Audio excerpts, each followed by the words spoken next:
Excellent. Well, good afternoon, ladies and gentlemen. Let me turn on my microphone so that you can all hear me. There. Is that a little bit better? Yes. Excellent. Okay. Thank you once again for having me for my final presentation of this conference. It's been absolutely wonderful to be here to meet everybody. Some people I still haven't talked to personally, but we'll get around to that. The topic of my talk today is Ireland and the slave trade. Now, I've checked with the organizers. I'm recording this on my own computer as we speak, so this will be available on my blog in the next couple of days. So if you want to see it again, you can see the slides with my voiceover in the next couple of days. You can also download a PDF version of the slides from my blog at DNA and Family Tree Research, one word, .blogspot.com, or just write that down and search for my name and you will find it. This is a topic that I became interested in because my spear and family research led me back to the 1600s. And there was a big question whether my spearants came over to Ireland with Cromwell, which some members of the family were not very happy about, or whether they were fighting for the king and country, which they were more happy about, or shall we say less unhappy about. That's how I got into this area of research. And I was quite surprised to find that Cromwell had allegedly sent a lot of men, women and children from Ireland as slaves to Barbados. And I'd never heard of this before, so that's what got me interested in this. I have a disclaimer, I am no historian. This is just my own personal learnings from my exploration of this topic.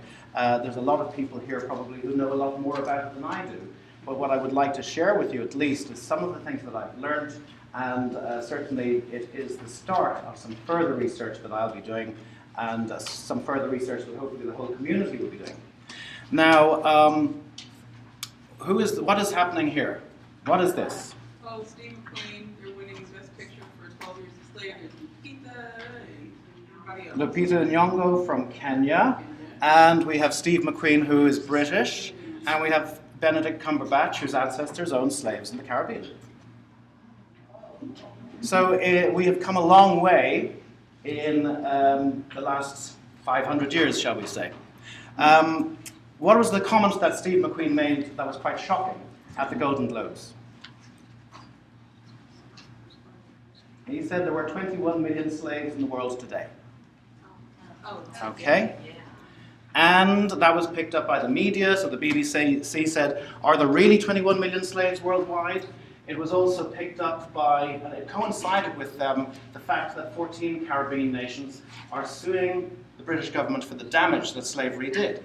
So slavery is still a very, very much a topical topic. It's still in the world today, and the 21 million comes from the International Labour Organization. The 21 million slaves today are not slaves for life, they're more forced labor, so people that are indebted to somebody else and are forced to work on their behalf. This is an index of the number of slaves in the world today. And the leading country with slaves are India, China, Pakistan, and Nigeria. The most slaves per head of population are in Mauritania, in West Africa, and in Haiti. Here's Mauritania here. Does anybody know when Mauritania abolished slavery? 1987. No, 1981. When was it illegal to own a slave in Mauritania? Excuse me. I'm sorry, let's get rid of that. 2007. So it's still a very, very topical thing today, and slavery is very much with us. In Ireland today, there are 160 slaves. So you can go to this website and you go through each country and you can find out how many people are working under conditions of forced labor. Now, what is slavery? Well, here is a definition from Wikipedia. There is chattel slavery, which was typically what was suffered by African Americans and Afro-Caribbeans, where the slave was the property of the owner. There is bonded slavery, such as indentured servitude, and we'll look at that. And then there's forced labor, which is non-indentured servitude. We'll also look at that. And it may be children who are kidnapped, spirited away, press-ganged, people who were shanghaied. There's also transported felons and convicts, such as when the English transported so many people to Australia. And then there's political and military prisoners who are forced to work as forced labor. And then the fourth category is forced marriage, which is not something that we're going to cover today. So the bottom underlying motivation behind slavery is the acquisition of a cheap labor force. And that is the main reason behind it. Now, Ireland is no stranger to slaves and slavery. St. Patrick was a slave. He was captured from Britain by some pirates. He was brought over. He worked as a shepherd in Ireland for 7 years, and then he escaped, went back over to Britain, thanked God for saving him, and God told him, go back to Ireland. So, cruel fate. We also had the Vikings, of course, and they were a very unruly lot. Here they are arriving on the ship, full of Guinness, of course. And they had a thriving slave trade in Ireland, and in fact Dublin was the centre of the northeastern European slave trade back in the 1800s to about 1,000 or so. And the wealth of Dublin was largely based on the fact that there was a huge Viking slave market in that city. So the topic of today's conversation is really about the transatlantic slave trade. And during this slave trade, 12.5 million Africans left Africa, only 10.5 million Africans arrived, about 5 million went to South America, 5 million went to the Caribbean, and only about 400,000 arrived in the United States. So the population from which today's African Americans spring is relatively small, 400,000, compared to the population of Africans that went to the Caribbean and the population of Africans that went to South America. Interesting. The other thing to remember is that a lot of Africans who ended up in the Caribbean, their ancestors may have come into North America. So the source of entry to the United States for your ancestors may very well have been through the Caribbean. And that's both for the African ones and the European ones. Something to remember. Now, this is taken from African DNA, Professor Henry Louis Gates' website, and it just shows you, very interestingly, the proportion of people coming from the different African nations, both for the Afro-Caribbean side and the African-American side. So the 400,000 that arrived in North America were largely from Senegambia with 23%, and Angola with 23%. And then we have Nigeria with 16, Ghana with 11, Sierra Leone with 11. And that differs slightly from the Caribbean population. So it's worthwhile checking out these maps and also checking out the Slave Voyages website on the previous website. So on the previous page, rather. It gives you a lot of very, very useful and interesting information.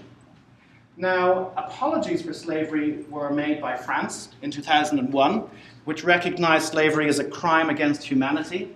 Benin, in West Africa, apologized for the central role Africans played in the Atlantic slave trade. Ghana apologized, Jerry Rawlings, the president there. The UK, in 2006, expressed a public statement of sorrow and a formal apology in 2007. And then individual cities in the UK have apologized, such as Liverpool, London. Then we have Virginia in 2007, resolving to profoundly regret and apologize for its role in the institution of slavery, House of Representatives in 2008, the US Senate in 2009, and Colonel Gaddafi in Libya in 2010. So there have been quite an array of apologies all around the world.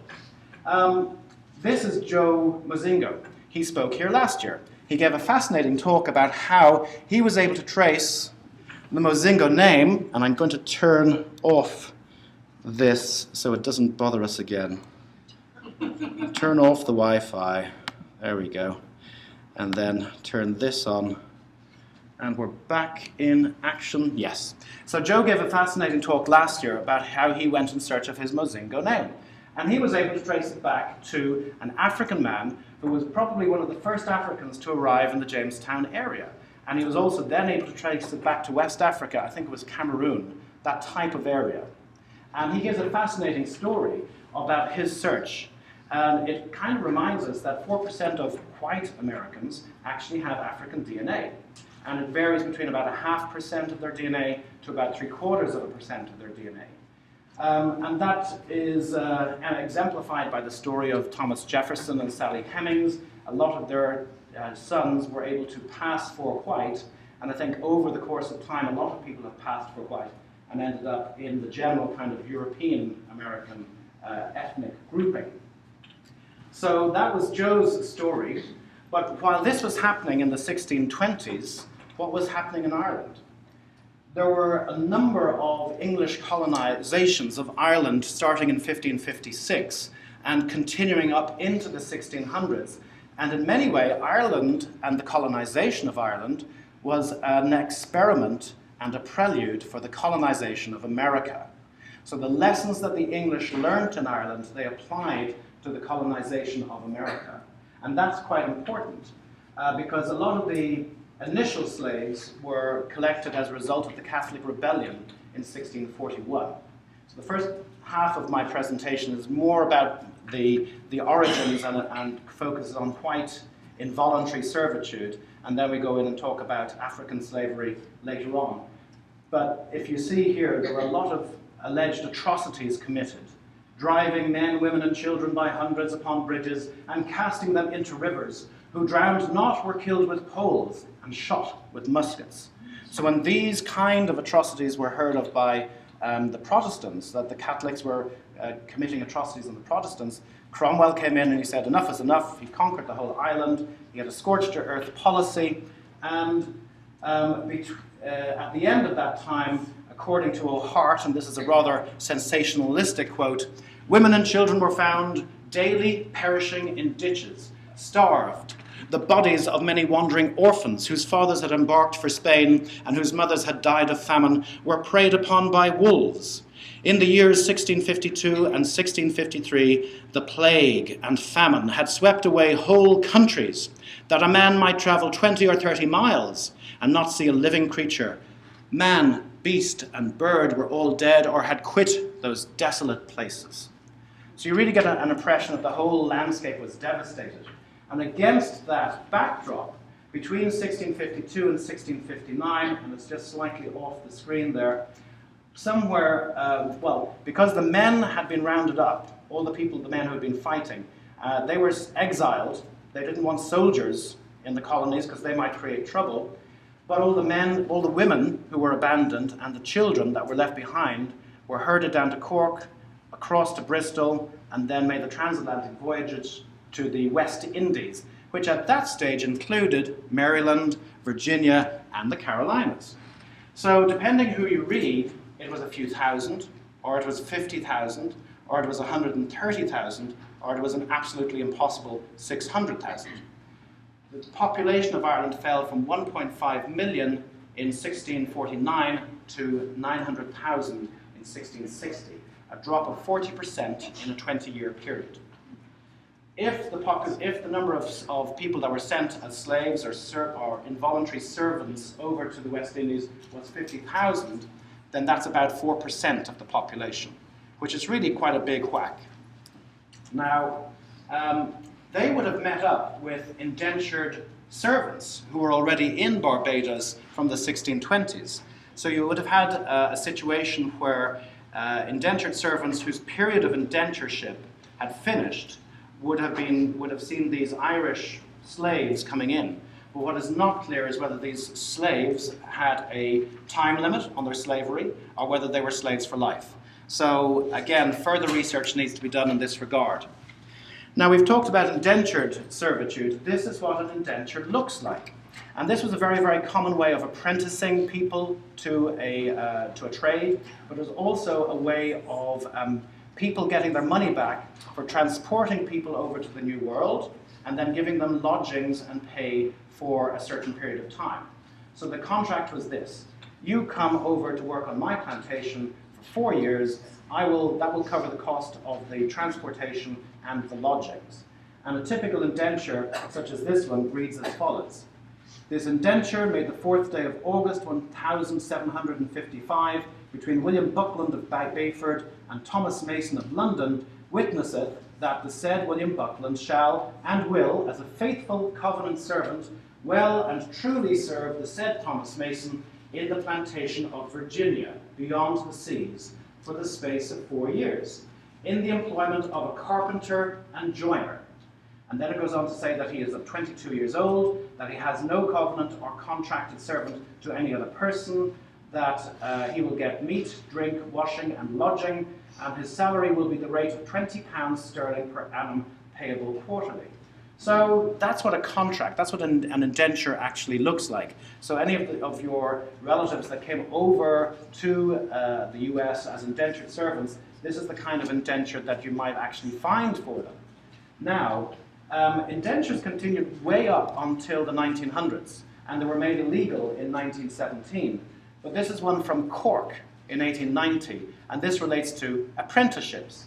And I like this because it says that the term is 4 years, but if you start reading here, the actual criteria are that during the term, the said apprentice, his said master faithfully shall serve, his secrets keep, and his lawful commands every day where gladly do. He shall do no damage to his said master, nor see it to be done of others, but that he, to his power, shall let or forthwith give warning to his master of the same. He shall not waste the goods of his master, nor give nor lend them unlawfully to any. He shall not commit fornication, nor contract matrimony within said term. Hurt to his master he shall not do, cause, or procure to be done by others. He shall not play at cards, dice, tables, or any other unlawful games, whereby his said master may have loss with his own or other goods during said term. Without license of his said master he shall not buy nor sell. He shall not haunt nor use taverns, alehouses, or playhouses, nor absent himself from his master's service day or night unlawfully, but in all things be an honest and faithful apprentice. So it's very interesting to read the terms that the apprentices were supposed to live under, and you may find that your ancestors signed one of these indentures. So they only became illegal in 1917. The virtual Jamestown website has a list of all the indentured servants that came from Ireland. If you actually search for Ireland, and I've searched for Dublin specifically, these are records between 1718 and 1759. You can see that there are 22 people that came from Dublin. Here are their names here, and if you click on any of these, you get further information. Here's a variety of occupations, including bookkeeper and surgeon. So they had surgeons as indentured servants. The destination varied from Jamaica to Maryland to Pennsylvania. And this was the date of the indentureship here. It has the gender, it has the agent's name, the place of origin, and the agent's occupation as well. So do check out the virtual Jamestown website. It has some very, very useful information there. In terms of other non-indentured servitude, we have transported felons, and we also have this very interesting book that came out last year, Without Indentures, by Richard Hayes Phillips, and we'll be looking a little bit. We'll be looking at that in a couple of slides' time. So that is those two books there. The early 1600s were marked by kidnapping, and it was sanctioned by the states. So that in 1607 and 1608, there were ships sent to the East Indies carrying youths to do labor. And this is probably explained by a letter of 1618 from King James I to the East India Company, basically saying, "Get all the beggars off my streets." He said, "Whereas our court hath of late been troubled by idle young people having no employment, we have thought fit to have you send them away to Virginia, that they may be set to work there, wherein you shall do a deed of charity by employing them who otherwise will never be reclaimed from the idle life of vagabonds." So you can get an idea of the pomp and circumstance behind this. And he's up in Buckingham Palace or wherever, and the begging streets in a very Dickensian style are on the streets of London, and we need to rid the streets of these beggars. In Virginia, in 1643, a law was passed establishing the terms of servitude for servants brought into the colony without indentures. So if you were more than 20 years old, you had to serve 4 years. If you were between the age of 12 and 20, you had to serve 5 years. And if you were under the age of 12, you had to serve 7 years of non-indentured servitude. In 1654, a similar law was passed in Maryland. Also in 1655, the Virginia law was amended, and I love this, because the Irish were to serve longer than the English. If you were greater than 16, you served 6 years. If you were less than 6 years, 16, you served until the age of 24. However, in 1662, it was extended to the English, so they only had 7 years of reprieve, if you like. Then in 1659, the English law authorizes kidnapping. It may be lawful for 2 or more justices of the peace within any country, city or town, corporate, belonging to this Commonwealth to, from time to time, by warrant, cause to be apprehended, seized on, and detained all and every person or persons that shall be found begging and vagrant in any town, parish, or place, to be conveyed into the port of London or unto any other port, from where such person or persons may be shipped into any foreign colony or plantation. So this was basically state-sponsored kidnapping into slavery. And this kind of explains the mentality of the English and why they needed a cheap labor force, and that kind of led naturally to the slavery of African people. A lot of this is also on a wonderful website called British History Online. You can see that this applied to Irish children as well. Thomas Swainley Master to pass to New England and Virginia, where they intend to carry 400 Irish children, directing a warrant to be granted provided security is given to sail to Ireland, and within 2 months to take in 400 Irish children and transport them to these plantations. And similarly, in October 1655, 1,000 Irish girls and the like number of youths of 14 years or under to be sent to Jamaica. So there's a lot of correspondence there that clearly identifies the intention to take up vagabond children and transport them to the West Indies. And another letter from Henry Cromwell to the Secretary Thurlow: I shall not need to repeat anything, or actually start up here. I have little to add to what I have written in my last, therein giving you a full account of what we were capable to do in answer to your proposal about sending a supply of men out of our disbanded soldiers to Jamaica.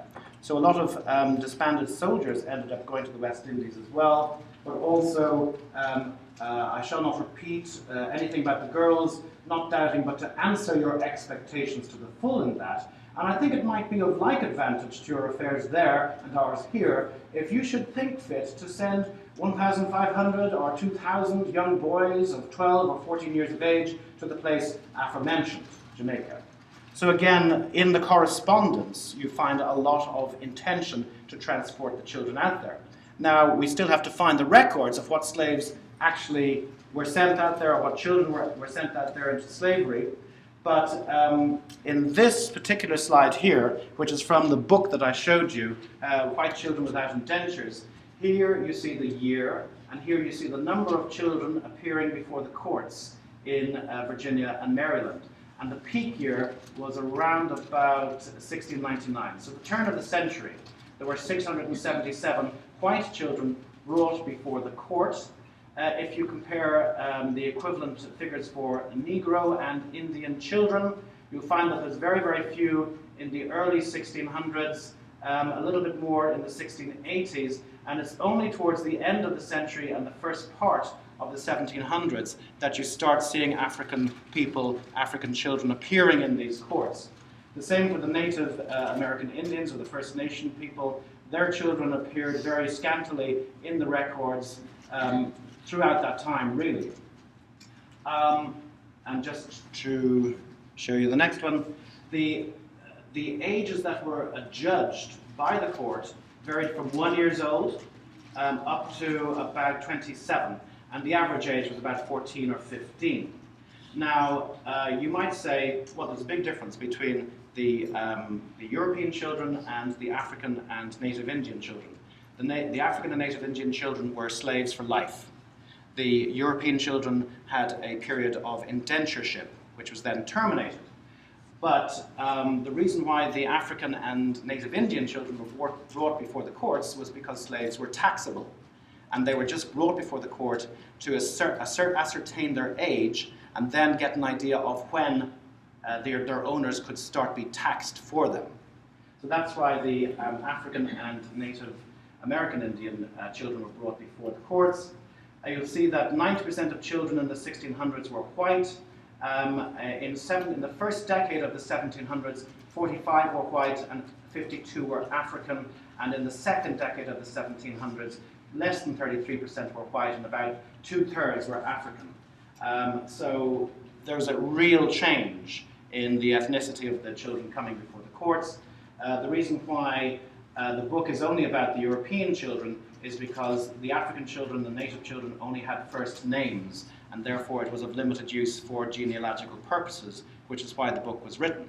The author of the book was actually able to trace his own ancestor back to one of these children. Now, this is what the actual book looks like.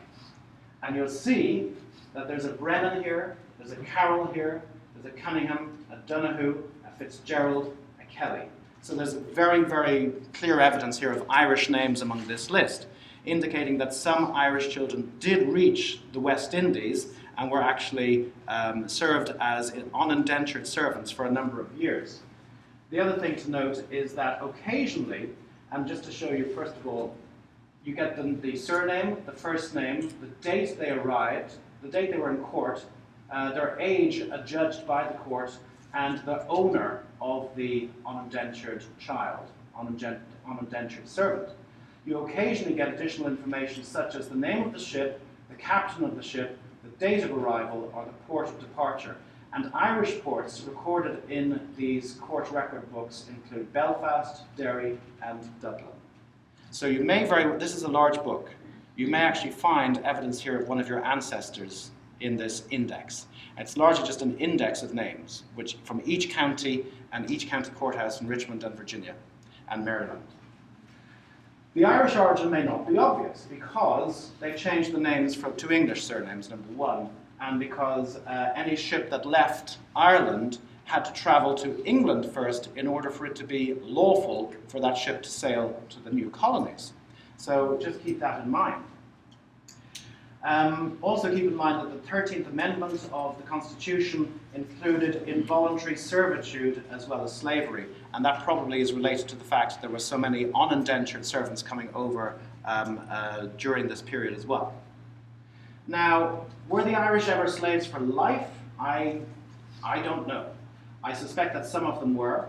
I suspect that if there are records of this, it's probably in the Caribbean, but that we know that slaves for life did not really have their names recorded in records, so it may be very, very difficult to actually find out if this is true or not. But there are three books that are interesting to read. The first one by O'Callaghan, To Hell or Barbados, is a very engaging story written by a journalist who didn't reference his sources. So if anybody wants a task, go back and edit the book and include the sources and an index at the end, and that would be really, really good. So we do need sources, and going back to primary sources would be very, very helpful. He actually went out to Barbados. He was in his 70s when he went out to Barbados to do this work, and he apparently looked at all the Barbados records. He traveled to Jamaica as well. It's a shame he didn't record where he found the information he found, but the work that myself and Cynthia Wells are doing on this at the moment, Cynthia says that a lot of the things he refers to, she's actually finding the original source for. So that'll be part of our ongoing endeavours. White Cargo by Jordan and Walsh is another very good one. And Mimi Rogers is a retired professor of history in Northern Ireland, and she's written a very good book called Ireland, Slavery and Anti-Slavery. This is extensively referenced, so do have a look at that as well. This is taken from a church in Kildare, and it says, "Pray for all who rest here or who prayed in this holy place, including Conor Byrne, Teach Moran, James Beacon, and Turlough Dunn, who on the 20th of November 1655 were sentenced to death, also the following, who on the 27th of November 1655 were sentenced to transportation to the Barbados. So this, and there's 5 priests among them. So two soldiers were killed, and as punishment, all of these people were sent out to the Barbados as involuntary servants. Now, whether they were slaves for life, or they died there, or they were released, we don't actually know. But that is on a church in Kildare. Now, the Redlegs of Barbados are a group of people who are thought to be the descendants of either Irish or Scotch servants or slaves that were actually sent out to Barbados in the 1600s. They've largely kept to themselves. They are a very poor group. There's a lot of endogamous, there's a lot of inbreeding, there's a lot of congenital malformations, a lot of diabetes. They are supposed to be the remains of these Irish slaves that went out to Barbados way back when. Rihanna's father is a Redleg. So it would be very interesting to do a genetic study to see just exactly what the genetic signature of these people is, and to what extent you still find a Scottish or Irish signature there. Now, turning to the transatlantic slave trade itself, 3% of it occurred during the years of 1450 to 1600, 16% during the 1600s. The 1700s was the peak year with 52.5%, but even during the 1800s, we still see a huge amount of slavery, because remember, the abolition of the slave trade was 1807. So we're still saying 28.5% of all slaves coming over from Africa in the first 7 years of the 1800s, which is absolutely incredible. Irish involvement in the slave trade, the Irish occupied all the social roles associated with the slave trade. They were slave traders, they were slave merchants, they were overseers on plantations, they were slave owners, they were merchants supplying goods for the plantations in the West Indies. Cork, Limerick, Belfast, and Dublin thrived because of the trade in salted and pickled provisions, preserved food that could be sent out to the West Indies for the slaves and for their owners. The Irish were both abolitionists and anti-abolitionists. Daniel O'Connell was one of the most fervent abolitionists, and he achieved Catholic emancipation in 1829, and partly because of his efforts, in 1833, we achieved the abolition of slavery in the UK. In 1838, Frederick Douglass escaped from slavery, and in 1845, he published a book about his experiences, The Narrative of Frederick Douglass, an American Slave. Following the book's publication, he received death threats. There was a fear of him being kidnapped by his old owner, and so he was encouraged to go on a trip. Where did he go? He went to Ireland. He arrived in 1845. He met Daniel O'Connell, and there were some very, very moving words from his biography of that time. And it says, 11 days and a half gone, and I have crossed 3,000 miles of the perilous deep. Instead of a democratic government, I am under a monarchical government. Instead of the bright blue sky of America, I am covered with the soft grey fog of the Emerald Isle. I breathe, and lo, the chattel slave becomes a man. I gaze around in vain for one who will question my equal humanity, claim me as his slave, or offer me an insult. I employ a cab. I am seated beside white people. I reach the hotel. I enter the same door. I am shown into the same parlor. I dine at the same table, and no one is offended. I find myself regarded and treated at every turn with the kindness and deference paid to white people. When I go to church, I am met by no upturned nose and no scornful lip to tell me we don't allow niggers in here. So he had a very, very positive experience in Ireland. And a couple of years ago, his descendants came back and gave a very moving speech in Glasnevin Cemetery, thanking the Irish people for treating their ancestor as a man. He was not the first slave to come to Ireland. Olaudah Equiano did a tour in 1791, spoke at many public meetings, and writing to one of the abolitionists in Britain, he says, "Sir, I went to Ireland and was there 8.5 months and sold 1,900 copies of my narrative. It was actually more popular than Moll Flanders." Which tells you something about the impact that these tours were having on the Irish population and on the British population as well. His 4th edition was printed in Dublin, And also in 1841 there was a tour by Charles Lennox Redmond, who was another escaped slave. On the other hand, we have this person here, John Mitchell, who was very much in favour of slavery. He was a radical nationalist and a leading member of the Young Ireland movement, and for that he is praised and held in very, very high regard. He was charged with treason in 1848, spent prison in Bermuda and Tasmania, wrote the jail journal there, but escaped in 1853, became an editor in New York and Tennessee. He had two sons who died in the Civil War on the Confederate side. He equated the Confederacy with Ireland, but he was explicitly racist and an ardent supporter of slavery. He said Africans were an innately inferior people, slavery was inherently moral, and he wanted to make the people of America proud and fond of slavery as a national institution, and he advocated its extension by reopening the trade. So it's really quite unusual when you hear this, because Mitchell is just remembered for being a staunch nationalist, and nobody really talks about his racist beliefs. As well as the tours that many former slaves made in Ireland, the slavery was a topic in the papers. Here's one from 1807 reporting the slave trade abolition bill has been passed in both houses of Parliament in Britain. Then, of course, we had in Britain the abolition of slavery, which was in 1833, and we also had the reporting in 1865, the abolition of slavery in the US. It's reported here in the Freeman's Journal, aptly named, from Dublin. But there were also, in the 1700s, a couple of advertisements in Irish papers to be sold for account of DF, a black Negro boy aged about 14 years, remarkably free from vice, and a very handy, willing servant, from the Cork Journal, 1762. And that's one of two such ads that appeared in the Irish newspapers. Hart, in 2002, estimated that the African population of Ireland in 1750 to 1800 was somewhere between 1,000 and 3,000 African people. So it wasn't unusual to see African people in Ireland at this time, probably in the larger cities rather than in the rural areas. Now, the Irish were slavers. William Ronan, he was a Catholic Irishman, served with the Royal Africa Corps between 1687 and 97. He was chairman of the Committee of Merchants at Cape Castle in Ghana. So the Irish were moving up and down the coast of Africa as slavers. Antoine Walsh is quite infamous because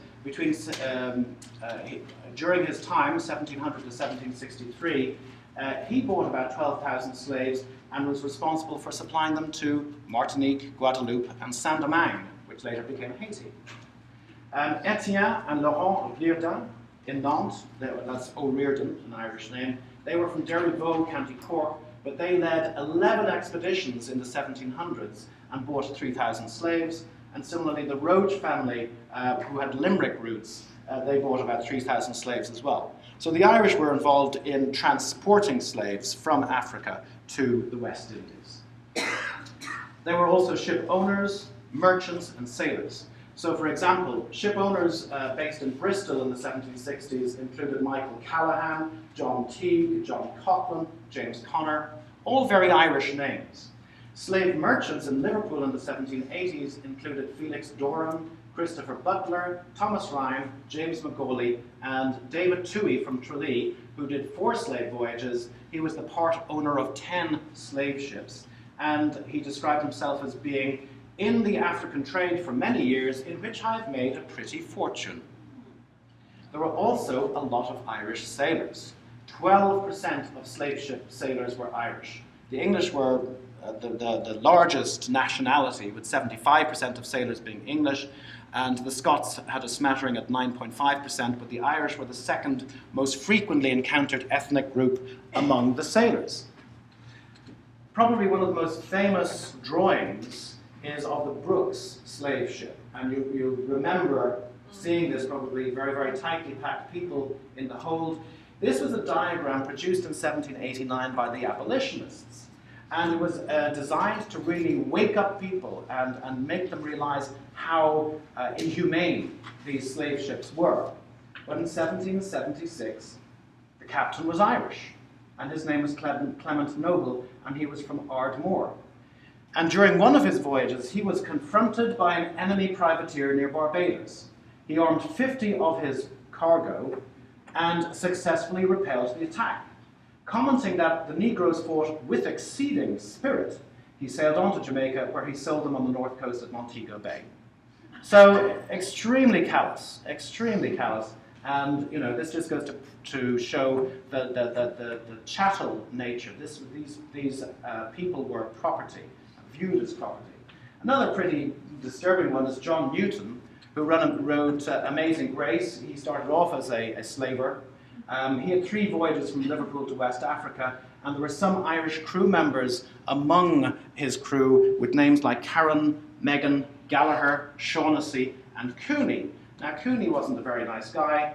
Cooney took a female slave and lay with her brute-like in view of the whole quarterdeck, for which I put him in irons. I hope this has been the first affair of the kind on board, and I am determined to keep them quiet if possible. If anything happens to the woman, I will impute it to him, for she was big with child. Her number is 83. So Cooney basically raped this African woman in full view of everybody on the ship.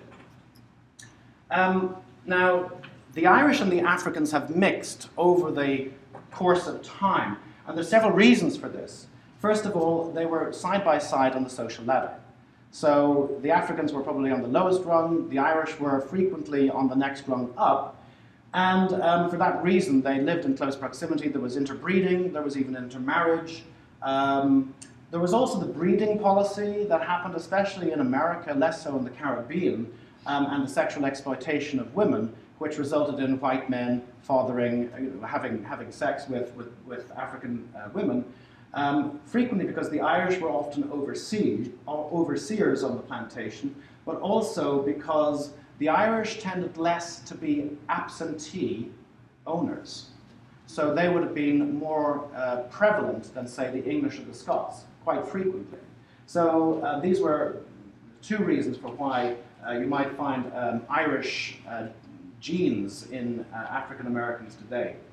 The other possibility for why a lot of African Americans or Afro-Caribbeans might have Irish names was the custom of naming the slaves after the owner of the plantation. So it doesn't necessarily imply a genetic transmission, it could be just transmission of the surname, because that was the name of the plantation owner's surname. We have Eddie Murphy. Apparently his grandfather or his great-grandfather was Irish. We have Muhammad Ali, whose great-grandfather was Irish, and he came back to Clare a couple of years ago in 2009, charmed the pants off everybody there, and was given the freedom of the city. So he was given a huge welcome. Because, of course, we have Barack Obama, who came back and met his ancestors or his relatives in Moneygall. But we also have Michelle Obama, whose ancestors were traced back to an Ulster slave owner, and her 3 times great-grandmother was sexually exploited by a man called Charles Shields, who was the son of the plantation owner, and they came from Ulster. So you get a whole array of different things. Muhammad Ali's great-grandfather married a freed African woman sometime in the 1860s, I believe it was. So that was after the abolition of slavery. This is a great website. This is full of genealogical information. Because what happened was, in 1833, the UK abolishes slavery, and it pays £20 million in compensation to the slave owners for the 800,000 slaves that they have lost. £20 million in that day and age was 40% of the GDP. 40% of the gross domestic product went in 1 year to the slave owners. Now, when you're talking about that amount of money, you're going to make a note of it. And this database has all of that information.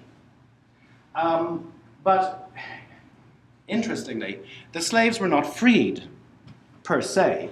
They were actually said, okay, you're free, but now we're going to give you an indentureship as an apprenticeship for the next 4 to 6 years. So the slaves had still to keep on working for 4 to 6 years as apprentices. And that labour alone was probably worth another £10 million. And so the people that actually paid the compensation were the taxpayers in Britain.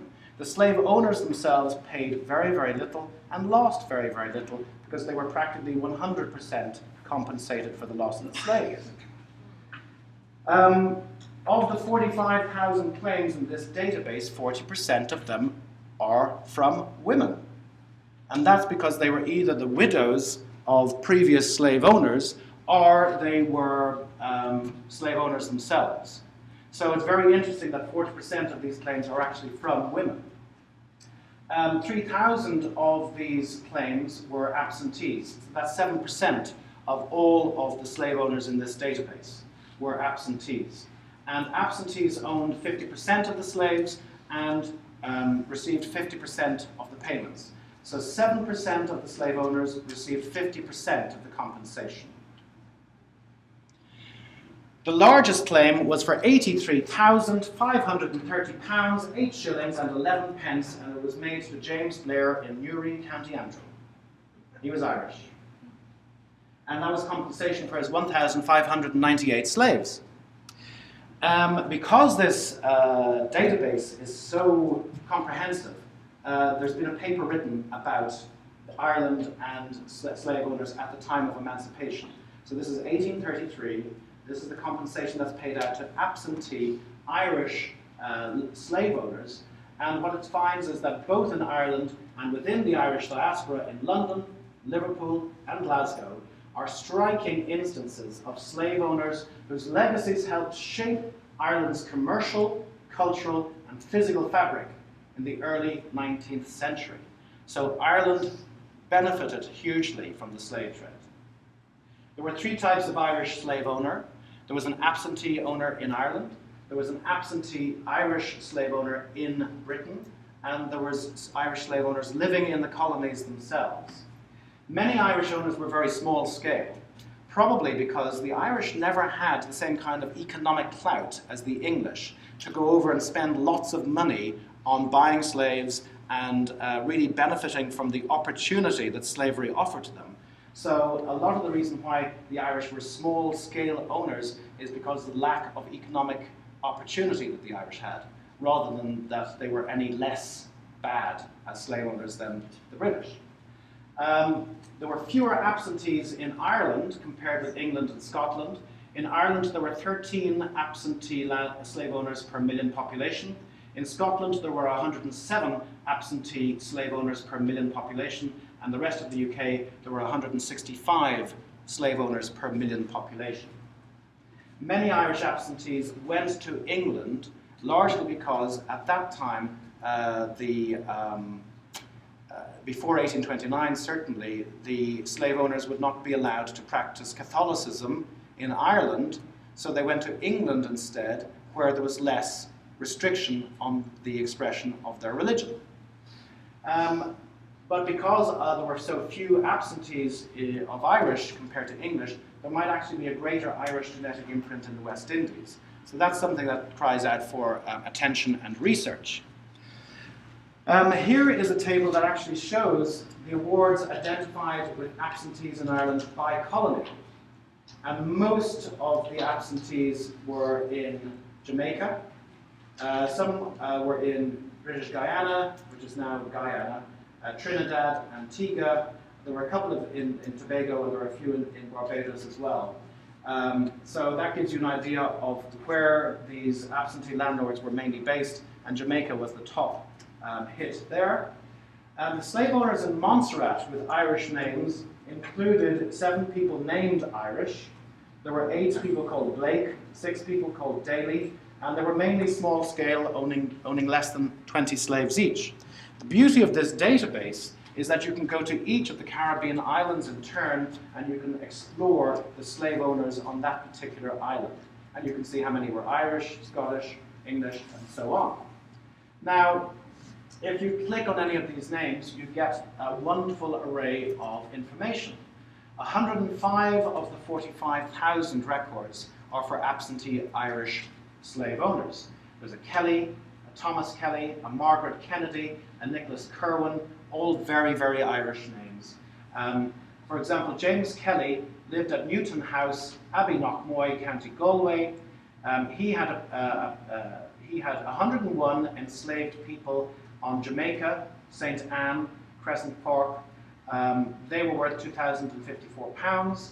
Then he had 215 enslaved people in Jamaica in the area of St. Thomas in the east, and they were worth £4,086. You can see here that there were 46 enslaved in Jamaica. Here was 1 enslaved in Dominica, and here were 225 enslaved in Antigua, and it gives you the amount of compensation as well as the address of the slave owner in Ireland at that time. And you'll get the same kind of information for England, Scotland, Wales as well, because this covers the whole of Britain in 1833. Now, many of the slaves and slave owners abandoned the West Indies and made it into America that way. So when you're doing your research, do remember that your ancestors may have actually come through the Caribbean.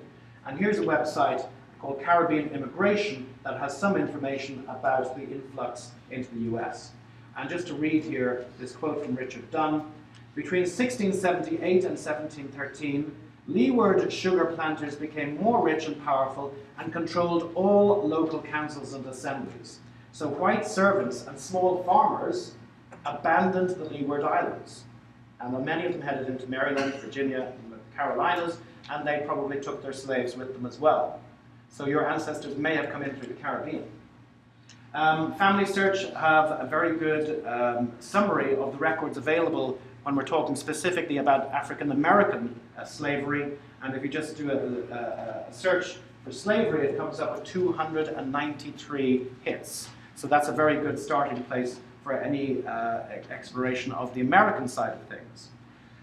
In Ireland, the National Library of Ireland has a number of interesting results as well. Things like the pedigree of Curwen of Galway and Martinique, the Black Irish, documents relating to the Irish in the West Indies. So this is a very, very useful resource for your Caribbean research. Also, the National Archives in the UK have a very, very comprehensive section of their website dedicated to looking for records of slavery or slave owners in their particular British archive.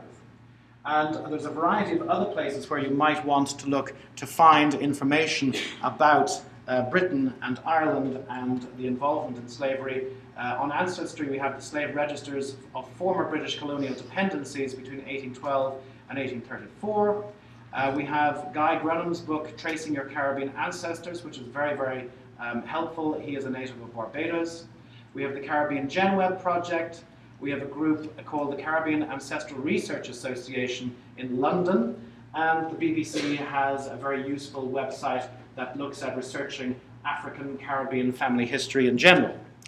I should also mention that the database that I showed you with all the slave owners from 1833, this is part 1 of the project.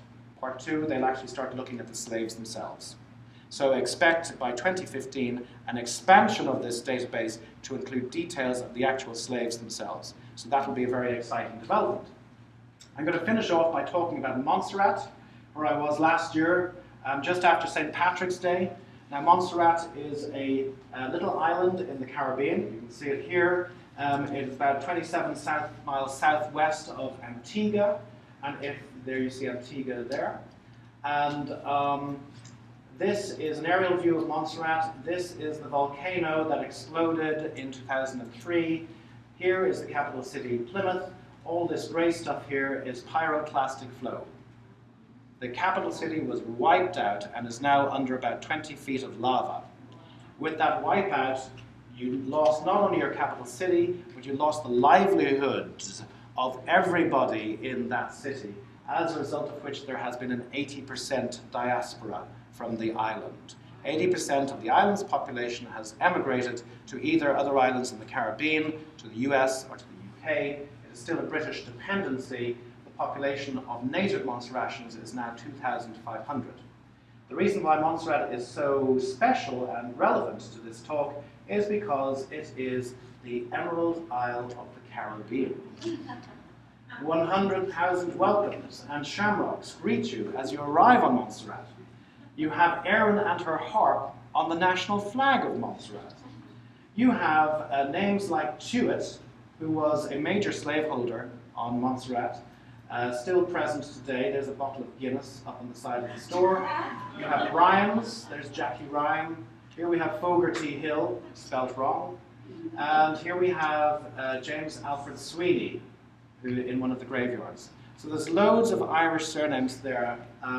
If you go on a walk through the island, which has no crime, there's no crime on the island, and that's what has attracted a lot of people. Another 2,500 of the population are expat, US and UK, European. So, and they pride themselves, and they're very, very friendly. You know, walking on the road, everybody waves to you as they drive past in the car. So you wave back. You get tired after a while. But it's really great. On one of my walks, I like to go walking, it says Fáilte, which is the Gaelic for welcome. And this is an Irish design around one of the houses. Here is the Irish flag. So here is an Irish bar in Montserrat. Irish flag with the volcano in the background with the clouds around the summit. Now, I said that they celebrate St. Patrick's Day for an entire week. The reason why they celebrate St. Patrick's Day is because that was when the slaves rebelled against the Irish plantation owners. Okay? They got together and they thought to themselves, right, we're going to have a rebellion. When's the best time that we'll get them drunk? St. Patrick's Day. So that was the reason why they celebrate St. Patrick's Day. It's actually partly because we're Irish and partly because we rebelled against the Irish. So it's a very interesting, the two sit quite interestingly together in a kind of an uncomfortable way. Professor Howard Fergus says that he will never wear green on St. Patrick's Day because of the history of what the Irish did to the African population. But the general feel is you're Irish, you're welcome. One person said to me, I think we're more proud of our Irish ancestry than our African ancestry, which I found a very, very strange comment. But in Montserrat, the first Irish arrived in 1632. They were Catholic refugees who had been refused by Virginia, so they went back into the Caribbean. The Irish in Antigua were about 25%. In Nevis, they were about 25%. But look at the number of Irish here. 769 men, 410 women, 690 children, and 1,800 total. The number of blacks, 400, 300, 292, and a total of 992. So this was very, very much an Irish colony, which inspired people like Donald Harmon Atkinson to write the book, If the Irish Ran the World. He concluded that they'd be no better than British slave owners, English slave owners, Scottish slave owners, etc. Professor Howard Fergus, one of the island's top academics, wrote a history of Montserrat. These are some very, very useful and interesting books if you want to see what impact the Irish had on this particular island. Where are the Irish today? Well, in Montserrat, you've got a whole range of Irish names. We've seen some of them already, like the Ryans, the Chewits, the Sweeneys. Barbados has got O'Brien, O'Connor, O'Dell, O'Donnell, O'Dowd, O'Grady, O'Hara, O'Keefe, O'Neill. Jamaica has loads of Irish names as well.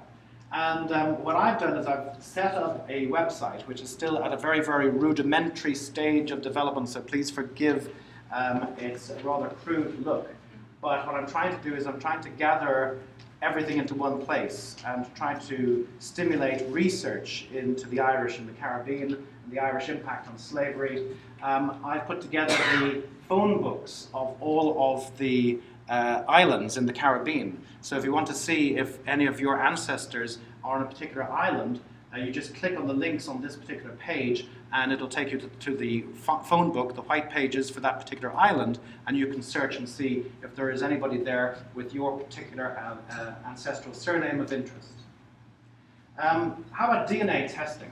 Well, the average DNA test for the average African American reveals Sub-Saharan African about 65 to 80%, European 19 to 29%, and Native American about 0.6 to 2%. So there is clearly a lot of admixture in African Americans. It appears to be a little bit less in the Afro-Caribbean population, because I'm working with a group called Jamaica Family Roots in Birmingham. We've started doing DNA testing, and the kind of percentages we're getting are 20% European, 15% European, 80% African, or 85% African.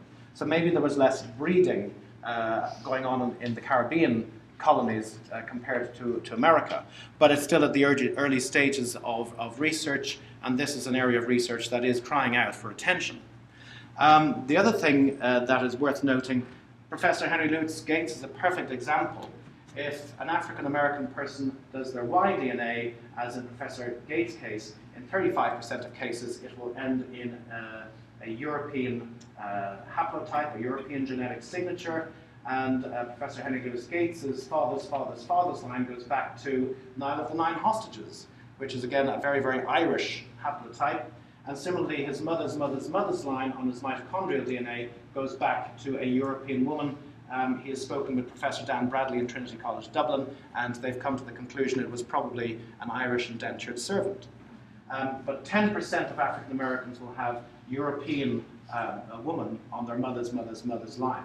And of course, Professor Gates has done this excellent series about finding your roots, which combines traditional and genetic genealogy, and he also is a frequent contributor to The Root, which is a wonderful website and a great resource for further research and for giving you a really clear idea of the circumstances around slavery. So the future, certainly for me, will be to try and get more people interested in doing Irish Caribbean research. This is why I started the ICARA website.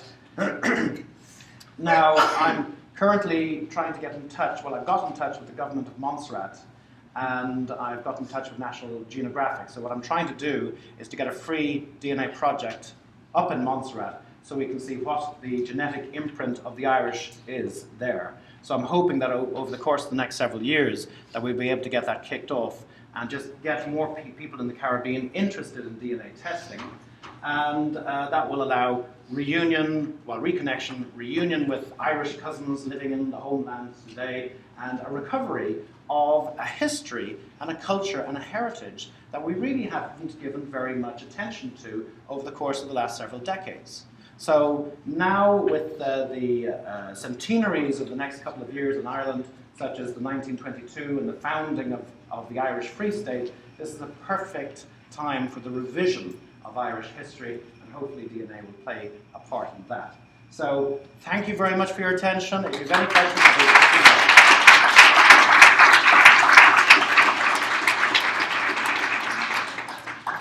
any particular questions? We probably have a few moments. Yes, one question down here. I saw that one of the last slides, Cuba mentioned.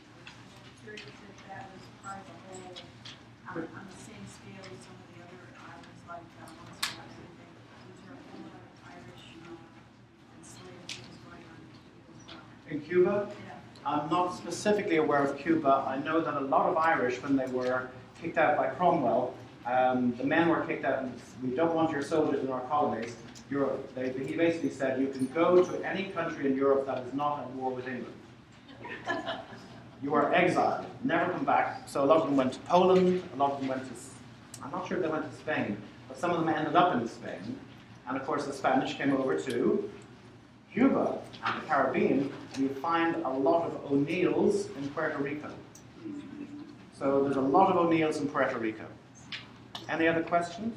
I'm just going to make a comment about your book. It was Sean Callahan. Yep.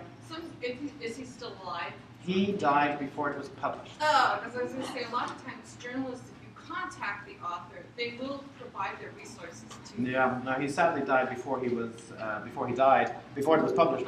So one of the things I'm hoping to do is that somebody will actually take a Callahan's book, which is already written, and then go back and just find out where the sources are.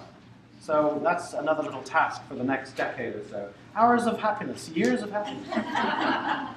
Great. So why did they allow men to take their families and go? They basically were interested in just getting rid of the men, and it's like divide and conquer.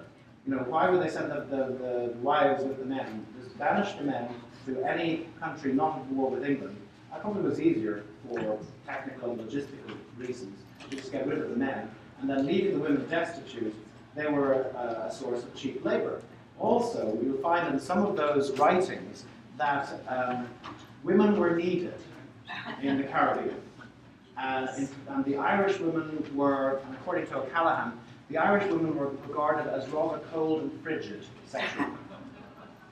So the Irish women were allegedly abused when they went to the Caribbean. It's not too difficult to imagine that that would be the case, but there was a benefit for just sending the women over without the men. Any other questions? Another one here? Do you know the source of the term Black Irish? Very interesting question. I think it's used mainly in America, heard not very often in Ireland. And if you read the internet, which is a terribly dangerous thing to do when you're talking about this type of topic, there are so many inaccuracies, so many urban myths, that you have to take everything you read on the internet with a pinch of salt when you're talking about this particular topic. But the Black Irish, some people think it's to do with an African association. More people might think it's to do with the Spanish Armada being shipwrecked off the coast of Ireland in 1588. And all these Spanish sailors came ashore and said, look how handsome I am. And that's how the Black Irish won the hearts of the Irish women. And that's how the Black Irish happened. That's rubbish as well, because the Irish clubbed the Spanish sailors to death on the beaches in an early form of Board Fáilte, which is the Irish Tourism Board. Welcome to Ireland. Any other questions? No. Well, listen, thank you very, very much for your kind attention. Thank you. Hiya. Something I thought about just now. There is a guy, he's a rapper named Q-Tip Oh, right, yeah. from the Tribe Called Quest. His dad is from Montserrat, Really? and his mother is African American. Q-Tip is from his dad's He's from from Montserrat. his dad's from Wow. Montserrat. So if you maybe want a little celebrity muscle, someone Yes. in the United States, probably reach out to me because I don't think like African ancestry or anybody's tested him yet. Right, So okay. he would be an interesting case to kind of No, check definitely, out. definitely. Yeah, I'd love to get Rihanna as well. Yeah, that's what I was gonna say. Yeah, that yeah, is definitely in my mind. The more celebrities we can get testing, the better. the better. But I think there's so many NPEs, as you can well imagine, in the Caribbean, that it is, as the French say, they banned DNA testing. The French banned DNA testing to preserve the peace of the family. So there's probably been a few French presidents who have been less than integral, or having less than integrity.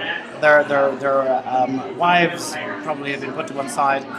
So I imagine the same kind of situation is going to be very, very prevalent in the Caribbean. Guy Granham, who's from Barbados, says it's going to be impossible to do a genetic study in terms of finding your genealogy and matching your genetic family tree to your genealogical family tree, because he reckoned about 60% of children in Barbados were born out of wedlock during that historical time period. I don't know if it still happens today, but there is a lot of baby fathers and baby mothers and all that kind of stuff. So a project like the National Geographic Project might be better, where you just say, we're only looking at the general population, ancestral, ethnic admixture, and just to get a picture. But we're not actually predicting whether or not you're an NP. Yeah, so. Cool, thanks, Nika. In yesterday's talk, you mentioned a book that everybody who's doing Irish history. Oh yeah, that's right. What was it? It's called Tracing Your Irish Ancestors. Absolutely, okay. And it was by... John Gresham. Oh, okay. Because It's on sale here as well. I didn't see it here. Yeah, it's inside. Yeah. I didn't see it. Because I looked last night and all I was looking at, I knew it was Tracing Your Irish History, but then I was like, I got several other books. Okay. Okay, thank you. My pleasure. Excited to meet so many years ago here in my family research that I might find a young